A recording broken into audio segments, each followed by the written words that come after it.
for peace go unanswered as gunshots break the early morning calm in Buffalo.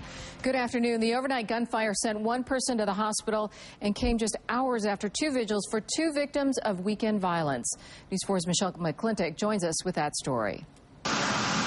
Overnight violence scars the city streets once again. Detectives appear to be searching for bullets at this scene at Fillmore and Victoria just after 1 o'clock this morning.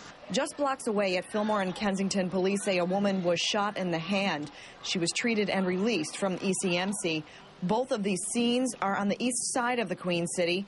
Hours earlier, families prayed for 13-year-old Jaleesa Goodman, who was shot on Sunday.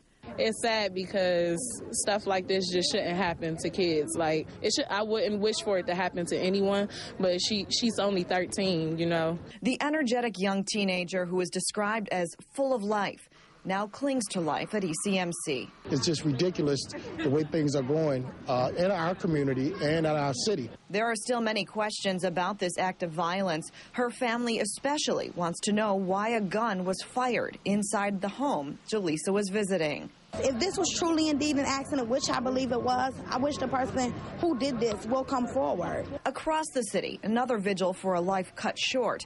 18-year-old Alfred Lucas was stabbed to death on Sunday near Elmwood and Chippewa downtown. 20-year-old Willie Cook Jr. is charged with his murder. I just don't want nothing like this to happen to anybody else's family. We suffered enough. You know, I just want this to end.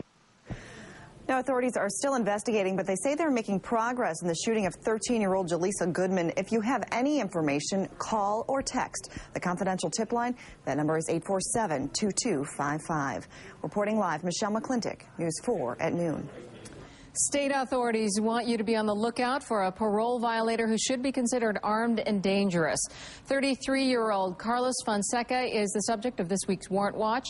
The convicted felon is a 5'4", 205-pound Hispanic male with brown hair, brown eyes. If you've seen him, call the Warrant Watch hotline at 480-4499. An Alden man has succumbed to his injuries from a thruway crash. 21-year-old Andrew Gramza died yesterday at ECMC, where he had been since he lost control of his car on the thruway last month and hit a tree. Mercy Flight rushed into action last night after a crash on Lincoln Avenue in the town of Lockport. Witnesses say a mini